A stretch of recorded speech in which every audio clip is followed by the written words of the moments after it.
Hello everyone, it is Thrive Thursday, woohoo! And we've got a holiday weekend coming up. So how do we survive those holiday weekends?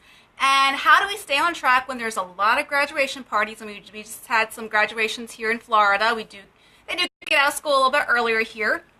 And maybe you guys up north, maybe it's coming up in June. Maybe you got all these, holiday parties with Memorial Day coming up and then graduation parties. Like, how do you survive and stay on track during those parties, especially if you have more than one to go to and more than one during the week, right? Maybe you got Friday, Saturday, maybe tonight, who knows? So I'm going to give you 3 savvy tips to survive those parties, what we can do about to stay on track, and to not let it affect our weight loss so much, and with ease and simplicity. Remember, if it's not fun, if it's not a little bit easy, we're not going to stay on track, right? I am Pamela Pedrick, #The Reformed Dieter, your health coach teaching you how to lose weight without dieting. And I also coach busy, stressed women lose those stubborn pounds that are weighing them down from having the body and the energy that what they want, all without dieting, without deprivation, and with ease and fun. So how many of you have some parties to go to this weekend? I know we've got Memorial Day coming up, so maybe you got some picnics or some barbecues to go to, maybe some graduation parties. You got a lot of stuff going on this weekend? And what are you going to, a barbecue or maybe a parade, or you got some graduation parties? Let me know what you guys got going on this weekend. All right, try to get settled on this little chair here. So how do we survive and stay on track with that? So I'm going to give you 3 savvy tips that you can do. First one is make it your cheat day. Say what? Yeah, just make it your cheat day. If you have one, okay, if you have more than one to go to, just pick the one that you want to have your cheat day with. But there's a correct way of having a cheat day. When you have your cheat day, you're not just going to be eating willy-nilly whatever you want throughout the whole day. No, you have to start off right, and you have to start off with a power breakfast. What's a power breakfast?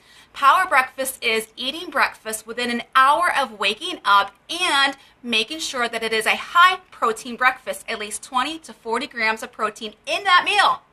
Yeah, in that meal. Why? Because the protein in that meal will set you up for success so that you're not eating so much the rest of the day, right? Because a lot of times, if you ever been like me where you get a cheat day and you're just like, it's a free-for-all, right? You're just eating whatever, and by the end of the day, you're like, OMG, I just ate way too much, and you've got the achy belly, and you're feeling sick, right? Yeah, don't do that. I don't recommend it. So if you have your power breakfast, at least 20 to 40 grams of protein in that breakfast, whether it be eggs, steel-cut oats, Greek yogurt, or maybe a great protein meal replacement shake, will set you up for success for your cheat day, and then you won't feel like you're depriving yourself. And you'll be eating less volume in the long run, especially if you're going to a picnic right at lunchtime, maybe a little early dinner. And then just eat what you want and don't stress about it. Stress actually makes us eat more, and we don't properly digest our food, so that food actually ends up as fat. Say what? Yeah, so don't stress, okay? Tip number 2, say you're like, I'm really not comfortable doing a cheat day. Number 2, what you can do is bring your own healthy meal with you. I know it's like a little bit more work, but if you want to be successful, you might just have to bring your food with you. And I've done that a couple of times too. So you can bring a vegetable tray, you can bring a fruit tray, or you can like make some grilled vegetables and put them in those. Hey Gina, put them in those like, what are the metal container? The plastic, what are they? The foil containers, and then just heat them up on the grill when you get to your barbecue. So, and by the way, if you do grilled vegetables with some portobello, you might want to bring a little bit more than you think you're going to need. Why? Because people are going to be like, oh, that looks so good. Can I have some? They're going to be wanting some of what you brought over, right? So it's happened to me and my mom quite often, especially the grilled vegetables. People look at it, they're like, oh, that looks so yummy. And then they're asking to have some, and we're like, we only brought enough for us, right? So you might want to bring a little bit extra with you, just to let you know that might happen. So bring healthy food with you. Tip number 3 is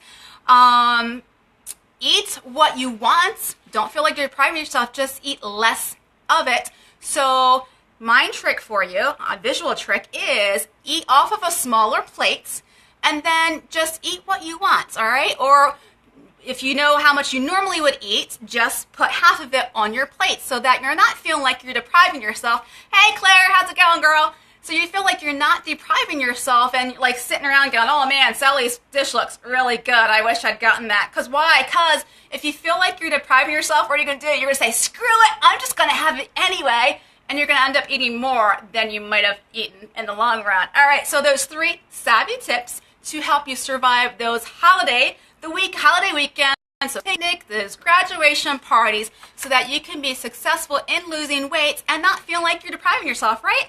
These tips aren't about depriving yourself. No, and it's not about dieting. You're not counting calories or fat grams. Eat what you like. Just be a little bit mindful about it. To your health and have a great night, everyone. If it will finish.